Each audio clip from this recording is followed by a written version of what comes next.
Bonjour à tous, on se retrouve pour une nouvelle vidéo qui ouvre d'ailleurs une nouvelle catégorie sur la chaîne YouTube. Donc il s'agit d'un tag puisque l'Anima m'a tagué cette semaine pour le Big Books Phobia. Donc je suis ravie qu'elle m'ait tagué et que je puisse enfin ouvrir cette catégorie que je souhaitais commencer avec d'ailleurs le Rainbow Tag qu'elle avait fait également. Et comme à chaque fois il manque un livre que je veux présenter dedans, du coup je repousse toujours, et là comme j'ai quasiment tous les livres que je voulais vous montrer pour celui-là, et ben j'ai dit hop, je le fais aujourd'hui. Donc on commence par les livres. En fait le but de ce tag c'est de vous présenter 5 livres que pour l'instant je n'ai pas lus parce que ils me font peur au niveau de leur nombre de pages, et 5 autres livres qui sont par contre très courts et que j'ai eu un immense plaisir à lire puisque du coup ils sont courts et du coup quelquefois ça fonctionne assez bien. Donc on va commencer tout de suite par, je pense, celui qui me fait le plus envie dans les 5 que je vous ai sélectionnés pour les livres qui me font le plus peur. Je pense que Lalina va bien rire d'ailleurs, puisque elle l'a lu déjà. Donc c'est le Trône de Fer, la première intégrale. Donc moi j'ai l'intégrale de chez J'ai lu. J'adore la série, vraiment beaucoup. Mais par contre, les livres me font extrêmement peur, et ce premier tome fait c'est presque 800 pages, et donc du coup pour moi c'est vraiment un challenge, parce que généralement quand ils font au-dessus de 400 pages et que c'est écrit assez petit, c'est les derniers que je lis parce que ça me fait vraiment très peur. Et pourtant, souvent, ce sont les meilleurs. Donc voilà. Donc je vous présente pas plus que ça le Trône de Fer, puisque tout le monde, ou presque, est au courant. Et je ne voudrais pas spoiler, puisque du coup, je connais la suite de cette première intégrale, puisque je suis à jour dans la série. Alors, contrairement à beaucoup de personnes, moi, ça ne me dérange absolument pas de lire un livre alors que j'ai vu le film ou la série avant. Parce que de toute façon, souvent, je m'auto-spoil en regardant Wikipédia ou même en lisant moi-même la fin du livre que je suis en train de lire. Donc du coup, c'est pas ça qui me dérange, c'est vraiment l'épaisseur du livre. Voilà. Pour le Trône de Fer. Ensuite, je vais vous présenter un livre qui était aussi dans la vidéo de Lalina, puisque c'est Druide, donc d'Olivier Perru. Donc j'ai aussi la version qui était parue chez Eclipse, donc maison d'édition qui est, donc comme Lalina l'a précisé dans sa vidéo, qui n'existe plus mais qui a été rachetée par Panini Books. Donc ça c'est plutôt positif pour eux. Alors du coup j'étais très contente de l'avoir trouvé dans cette édition. Par contre il me fait peur, donc vous voyez c'est toujours à cause de la grosseur, et comme Lalina l'a également précisé, et c'est aussi pour ça qu'il me fait peur, je sais qu'il est très dense et très riche et qu'il y a beaucoup de choses à assimiler, et j'ai peur de l'abandonner alors que je sais que c'est un livre qui me plairait beaucoup. Donc pour l'instant en fait je le laisse de côté et j'attends que ma phase qui s'étire un peu de lecture un peu... je lis beaucoup moins qu'avant, donc du coup je préfère me concentrer sur des choses que je suis sûre de terminer, plutôt que, voilà, si là ça ne démarre pas dans les premières pages, je sais que je vais le laisser tomber. Or je sais qu'il est bien, donc du coup j'ai pas envie de le... pour l'instant parce qu'une fois que j'abandonne un livre, je reviens rarement dessus. Donc du coup j'ai pas envie d'essayer et de me dire finalement j'en veux plus et je ne le lirai pas, alors que je sais qu'il est très bon. En plus Olivier Perru est un auteur très sympa qu'on voit régulièrement au festival d'ailleurs, et donc du coup j'aimerais vraiment lire celui-ci parce que j'aimerais vraiment lire Martyr également. Donc Martyr qui était paru chez J'ai lu mais que je n'ai pas encore acheté, et c'est un gros morceau également. Alors moi des gros morceaux j'en ai pas mal, j'ai eu du mal un peu à choisir, donc j'ai choisi de vous présenter aussi Acacia. Donc Acacia, c'est de David Anthony Durham, que j'ai rencontré aux Imaginales 2013, donc l'année dernière. Je l'ai vu plusieurs fois en conférence, c'était un auteur super cool, américain, vraiment, ouais, vraiment cool, c'est vraiment le mot qui le reflète très bien. Et du coup, j'avais déjà repéré Acacia, c'est l'édition Françoisir que j'ai, je crois. Oui, ça doit être ça. Et je l'avais déjà repéré quand j'étais inscrite chez eux, mais j'avais pas sauté le pas. Et en fait, je ne vais pas vous mentir, je les ai trouvés d'occasion. Donc du coup, j'avais acheté les 2 premiers tomes, on me les a offerts, je ne sais plus. Et du coup, j'en avais profité pour lui faire dédicacer, aller à sa rencontre. Donc c'est le premier tome, alors je ne sais pas à combien ils en sont. Du coup, parce que moi j'ai les 2 premiers, je crois qu'il y en a 3 ou 4, mais bon, je ne peux pas vous dire. Et je sais que c'est des bons morceaux aussi. Alors Acacia, j'ai regardé tout à l'heure, voilà, il fait 1000 pages en fait. Ce premier tome fait 1000 pages.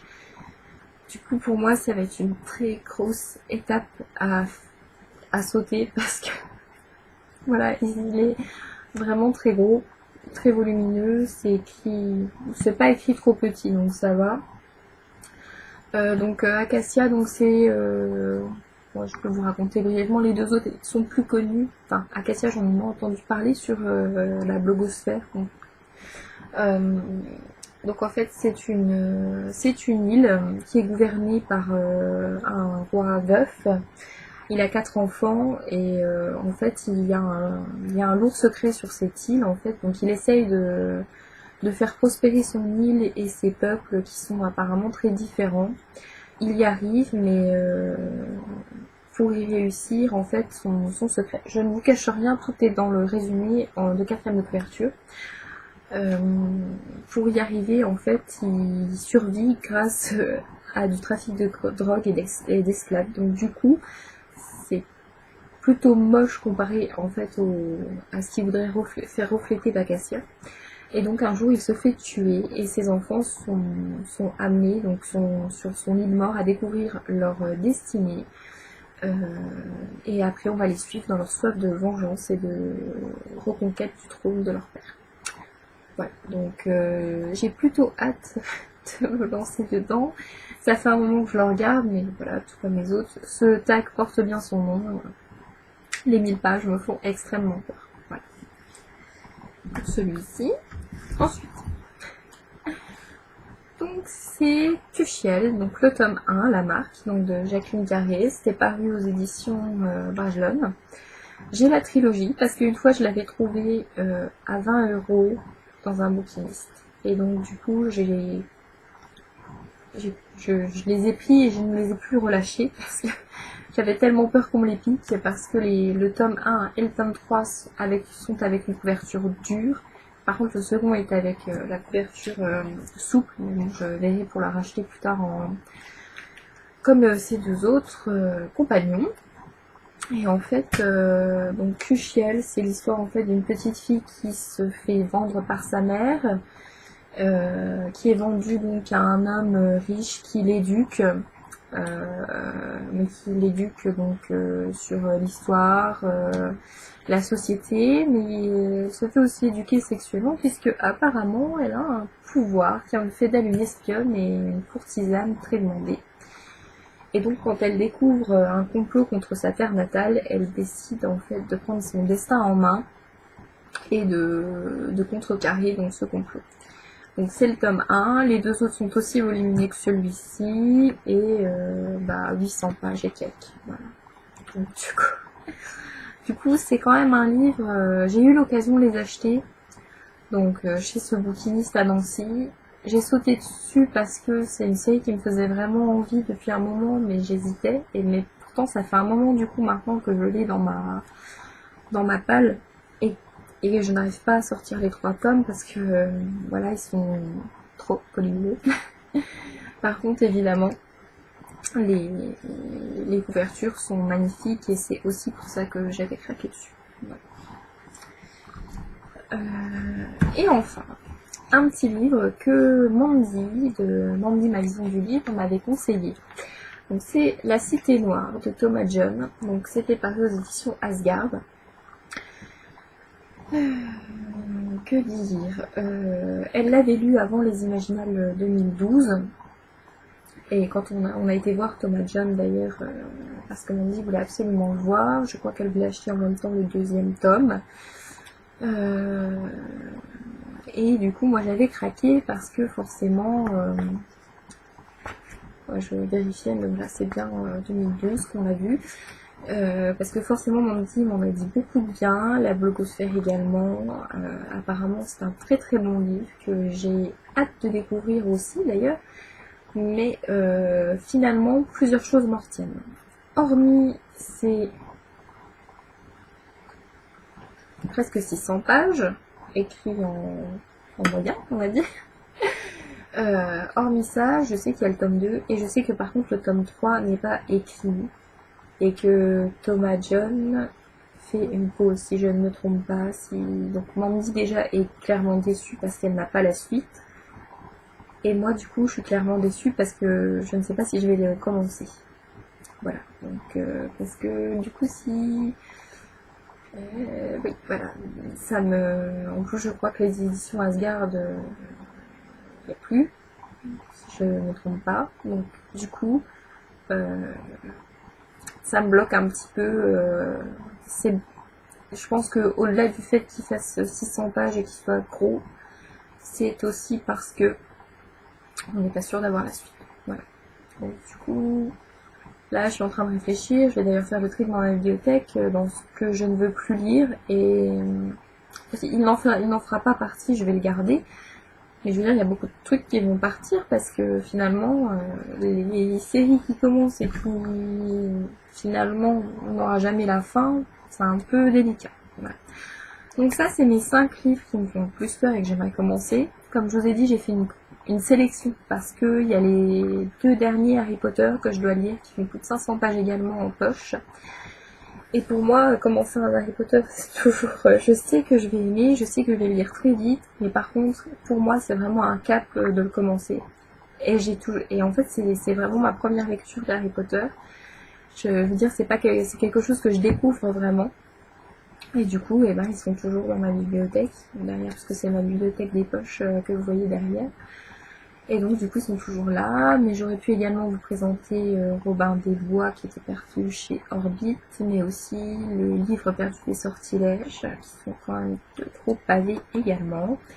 Et puis j'en dois en avoir plein d'autres, mais voilà, c'est pas les livres que j'achète en premier, et du coup quand j'en ai, bah, je les laisse quand même de côté. Alors c'est dommage parce qu'il y a plein de choses à découvrir. J'ai également La Croisée des Mondes et Narnia. Narnia qu'il faudrait que je finisse, mais Narnia que j'abandonne puisque je ne peux pas blairer le côté trop religieux de la chose. Et j'ai peur que ce soit un peu pareil dans La Croisée des Mondes, mais je crois que c'est quand même un degré en dessous, donc du coup, il faudrait que je me lance, mais c'est pareil, c'est des intégrales que j'ai, et je pense qu'il faut que j'arrête de faire ça.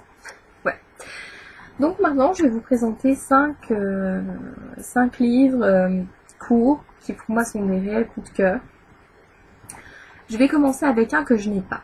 Alors, comme je voulais absolument faire ce tag aujourd'hui, bah, je me suis dit tant pis, mais en même temps il faut absolument que je vous en parle. Je voulais le remplacer par un autre et j'ai pas réussi. Donc du coup je vous en parle mais je mettrai des liens sans vous le présenter. Mais c'est donc Ce qui nous lie de Samantha Bailey.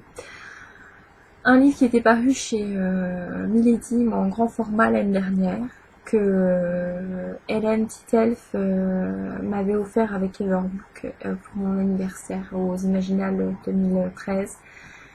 Et pour moi, ça a été un grand coup de cœur. Ça a vraiment été un livre. Ça a été pour moi le livre qui m'a fait découvrir Samantha Bailey dans son écriture romancée, puisque j'avais déjà lu La Princesse au bol enchanté qu'elle avait fait pour Nobi Nobi, mais jamais un roman. Et là, ça a été un coup de foudre. C'est une lecture plaisir, vraiment, qui m'a beaucoup touchée parce que je me suis sentie très proche de l'héroïne. Dans sa façon, c'est un livre touchant, pas que sur l'amour, mais également sur les relations familiales, entre amis, et donc amoureuses, les coups de foudre, les pas de foudre, enfin, voilà, et c'est pour moi un livre important de ma bibliothèque, mais je l'ai prêté parce que justement j'aime faire découvrir les livres qui m'ont subjuguée comme ça. Et donc du coup je ne peux pas vous le montrer là puisque je l'ai prêté. Mais voilà, pour moi ça a été un livre coup de cœur pour de multiples raisons, mais je vous le conseille parce qu'il est vraiment Il est vraiment à tomber, c'est un de mes livres préférés d'ailleurs. Du coup, en vous en reparlant, j'ai envie de le relire. Donc voilà, pour vous dire que c'est... voilà. Donc ne soyez pas étonnés, parce que là, les 5 petits livres que je vais vous présenter, ce sont 5 livres de mes auteurs chouchous. Vous allez peut-être me gronder du coup, mais voilà. Un livre qui pour moi, qui est très court également, donc 275 pages, La mécanique du cœur de Mathias Malzieu. C'est un livre que j'ai depuis très longtemps, que j'aime à la folie. Le film est sorti pour la Saint-Valentin cette année et j'étais extrêmement contente, comme une petite fille qui reçoit un cadeau à Noël. En plus, il est vraiment très bien, le film, le livre aussi, hein, voilà. Mais je veux dire, le film colle au livre. Bon, ils ont passé des passages, mais c'est normal. Mais le livre m'a fait ressentir beaucoup de choses, dont énormément de tristesse. Alors du coup, c'est très paradoxal, mais c'est un de mes livres préférés parce qu'il est vraiment très beau et il se lit vite. Enfin, moi, j'ai lu lentement parce que du coup, enfin, il se lit vite, il se lit lentement. Enfin, moi, je l'ai lu un peu lentement parce que du coup, je voulais tellement profiter et j'avais peur de ce qui allait se passer. Voilà, mais c'est un livre qui m'a rendue triste et joyeuse et j'ai ri et j'ai aussi pleuré. Donc du coup, pour moi, voilà, c'est un de mes livres préférés. Je l'aime beaucoup parce que il est très fantastique et en même temps très réel. Donc du coup, on ne peut que s'attacher à Jack, donc le personnage principal qui a donc un cœur, une horloge à la place du cœur. Et voilà. Donc c'est un conte, un très beau conte. J'aimerais que tout le monde le découvre pour ceux qui n'ont pas encore découvert. C'est vrai que j'ai pas écrit de chronique dessus, ou j'ai pas fait de vidéo parce que je l'ai lu avant de commencer tout ça. Et voilà, je tenais vraiment à vous le présenter aujourd'hui parce que faut le lire. Voilà, il est vraiment méga génial. Voilà, et si vous écoutez tout ce que je lis est méga génial, n'est-ce pas? Un livre que nous avons en commun, encore une fois, avec Lanila, c'est La peau des rêves, nuit tatouée, de Charlotte Bosquet. J'aurais pu vous présenter Matricia, mais elle vous l'a présentée également. De plus, je vous en ai beaucoup parlé dans mes dernières vidéos. Donc j'ai choisi de revenir sur Nuit tatouée. Alors, vous allez me dire, oui, mais tu présentes la même chose que Lanila. Alors, Lanila, c'est une de mes meilleures amies, avec qui je partage beaucoup de choses, et donc la lecture. Et on a beaucoup de lectures qui se recoupent. Et donc Nuit tatouée, elle l'a découvert en même temps que moi, puisque c'était quand j'étais partenaire de Galapagos. Et du coup, je vous en parle surtout pour appuyer le fait que c'est un excellent livre et que c'est dommage qu'il n'ait pas eu plus d'ampleur que ça. Voilà. Les premiers tomes, ça a bien marché parce que Galapagos a fait le nécessaire, mais par contre les deux autres beaucoup moins. Donc ce qui fait qu'en plus, fut un temps, il ne voulait plus sortir le 5e, qui en fait, je trouve ça dommage parce que du coup, qu'ils aient pas donné autant de publicité en fait au tome 3 et 4 fait que du coup la série n'est pas assez connue à mon goût. C'est un monde apocalyptique et donc on suit Cléo dans les 2 premiers et Cléo qui est humaine, et dans les 2 suivants on suit une sirène et en fait c'est un monde post-apocalyptique. Il y a des humains, il y a des chimères, il y a des sangs mêlés parce que du coup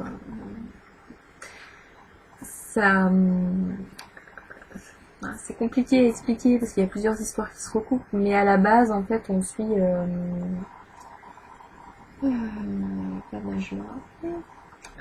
une gypsy en fait qui est tatouée, et à chaque fois qu'on lui demande la signification d'un tatouage, elle est obligée de raconter l'histoire qui va avec ce tatouage.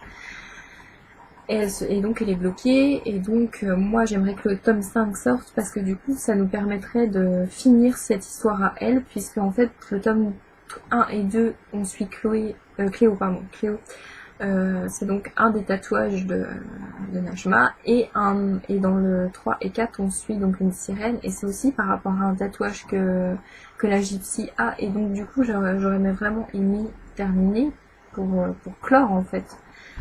Mais voilà, donc, et à côté de ça, c'est une excellente série que je vous conseille.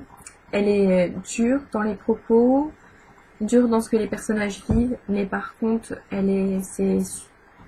les deux histoires donc sont très très jolies, et le monde qu'elle a inventé est vraiment méga génial, parce que c'est pas souvent le monde apocalyptique, le monde post-apocalyptique. Généralement c'est là, il y a une partie qui est désolée, mais je veux dire, là il y a des humains qui se battent pour survivre, ils pensent que les chimères sont des ennemis alors que non. Enfin, moi j'ai beaucoup aimé justement le fait d'insérer des chimères dans son histoire, ce qui rend le monde post-apocalyptique moins beaucoup plus fascinant, voilà, dans tous les cas, que le monde post-apocalyptique habituel. Donc c'est une série que je vous conseille vivement.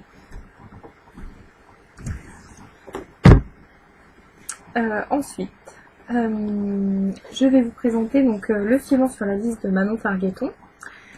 Donc, je vous avais prévenu que c'était donc que sur, pratiquement que sur mes auteurs chouchous, sauf donc La mécanique du cœur. Mais donc le suivant sur la liste, c'est une de mes dernières lectures, puisque quand Manon l'a sorti, j'ai pas mis longtemps à me le procurer en fait. Donc c'est un livre qu'elle a écrit pour Rajo Thriller, donc Rajo c'est une édition jeunesse, et enfin pas que, peut-être, enfin moi j'ai lu que de la jeunesse chez eux, donc voilà. Donc c'est un thriller assez haletant, je pense que je vous en avais parlé dernièrement dans mes vidéos, peut-être d'un C'est lundi. On suit plusieurs adolescents qui ont été en fait génétiquement modifiés, et ils ont des super pouvoirs, et du coup c'est vraiment cool parce que c'est des sortes de X-Men, et des X-Men en France. Et donc du coup c'est vraiment vraiment bien fait. Il y a du suspense, parce qu'en fait au départ on est vraiment comme les gamins, on ne sait rien. Et donc du coup, moi j'ai pris beaucoup de plaisir à le lire. Il est court, il fait moins de 300 pages, et je suis contente parce qu'il va y avoir... Enfin, au départ je pensais vraiment que c'était un one shot, parce que c'est souvent en fait le format qui est choisi dans les Rajo Thriller. Et finalement il y en aura au moins un deuxième, et j'espère un troisième. Et donc du coup, parce que du coup je pensais pas, et en fait quand on lit la fin, je dis mais mon dieu, elle a pas pu me faire ça, pourquoi ça s'arrête comme ça? Et donc du coup j'ai été vraiment contente, parce que ça voulait dire qu'il allait y avoir un 2, chose qu'elle a confirmée puis après sur sa page Facebook. Et donc je suis méga contente, parce que c'est vraiment très bien. J'utilise beaucoup le mot méga aujourd'hui, c'est faux. Et donc, ouais. Donc, un livre que je vous conseille surtout pour cet été, la plage, le train, c'est vraiment une très très bonne lecture. De plus, vous pouvez également lire June, que je ne vous présente pas, mais qui est court aussi, mais de Manon Fargueton, puisque elle les a ressortis donc chez Rajo également. Le tome 1 et le tome 2, et le tome 3 va bientôt paraître, donc je vous encourage également à découvrir June, qui là est une série plus fantasy, voilà, dans un autre monde et fantasy, alors que là c'est plus de la science-fiction. Mais donc du coup je vous encourage, avec le suivant sur la liste, à découvrir June de Manon, puisque c'est une de mes auteurs chouchous, et que ce qu'elle écrit c'est trop bien. Et ensuite j'ai gardé le meilleur pour la fin, puisque je vais vous reparler de Notre-Dame-des-Loups. Tadam! Aucune surprise là-dessus, puisque il fait moins de 200 pages. Oui, c'est ça, il fait moins de 200 pages, donc c'est pas étonnant qu'il soit dans cette sélection, puisque c'est une de mes dernières lectures, et en plus donc c'est d'Adrien Thomas. Donc là c'est un livre de fantasy paru aux éditions de Nemos, il n'y a pas très très longtemps. Donc Adrien Thomas cette fois-ci nous présente en fait une histoire qui se déroule aux Amériques, oui, en Amérique du Nord, C'est vraiment cool parce que c'est une histoire de cow-boy et de loup-garou. Donc on suit en fait une équipe de tueurs de loups-garous, donc c'est les veneurs. Et sur les traces en fait de Notre-Dame-des-Loups, qui est donc la chef de meute, la plus ancienne également des loups-garous. Et donc on va de surprise en surprise. J'ai été très étonnée par le format qu'il a choisi, par la forme de son écriture, puisque ça change énormément des deux autres qu'il avait écrit précédemment, donc de La Geste du 6e Royaume et de La Maison des Mages. On va vraiment c'est haletant et on nous laisse vraiment aucun répit. J'ai dû m'arrêter pour les 15 ou 20 dernières pages et j'ai cru mourir parce qu'il fallait vraiment que je m'arrête. Et du coup, après, j'ai dû attendre un petit moment avant de pouvoir le terminer. Mais j'ai été forte, j'ai réussi, j'ai pris sur moi. Mais voilà, c'est vraiment un univers. Ce que j'aime beaucoup chez Adrien Thomas, c'est voilà, que ce soit un livre de 600 pages ou moins de 200, il crée un univers complet. Et c'est ça qui est fantastique parce que du coup, là je me suis posé plein de questions, il y en a auxquelles il répond, il y en a auxquelles il répond pas. J'aimerais vraiment beaucoup qu'ils sortent un livre dans le même univers parce que c'était vraiment très agréable en fait à lire, c'est très court, c'est un condensé en fait de plein de bonnes choses. Je ne sais pas comment vous dire. Mais c'est une de mes dernières lectures coup de cœur. Et vraiment, je vous le conseille. Comme je vous ai conseillé tous ceux de mes auteurs chouchous. Voilà. Donc Notre-Dame-des-Loups, Adrien Thomas, pour une lecture rapide et tout en suspense et en surprise. Oui, voilà, c'est le mot. C'est que des surprises. Même à la fin du livre, quand on a pris l'habitude chapitre par chapitre, même à la fin, il nous surprend une fois de plus. Voilà. Donc c'est un tag qui est assez long finalement. J'espérais faire dans les 20 minutes comme la Nina, et en fait je m'aperçois que je suis plus près des 30, mais comme d'habitude je blablate beaucoup. Donc voilà, donc mes auteurs chouchous que je vous encourage à découvrir, voilà, c'est vrai que j'en reviens toujours un peu sur les mêmes, mais je vais vous faire un seul lundi avec autre chose. J'ai réussi à me sortir un peu des sentiers battus, donc, mais pas vraiment, enfin vous allez voir, ça sera pour lundi. Voilà. Donc en attendant, je remercie la Nina de m'avoir tagué parce que j'ai pris beaucoup de plaisir à sortir mes gros livres et à sortir mes petits livres pour vous montrer tout ça. Ceux qui veulent répondre à ce tag, sont libres de le faire. Il n'y a pas de souci, sans forcément me citer. Enfin, vous faites bien ce que vous voulez. Si ça intéresse Melquette, The Fouille et Mandible Fer, et puis Bubule si elle a envie, il n'y a pas de problème. Je les cite, mais elles ne sont pas obligées, évidemment. Moi-même, j'ai déjà du mal à faire un tag, donc du coup, avec des tags, des fois j'ai du mal. Tout de suite. Donc voilà. Donc je vous souhaite de très bonnes lectures à vous, et je vous dis à bientôt.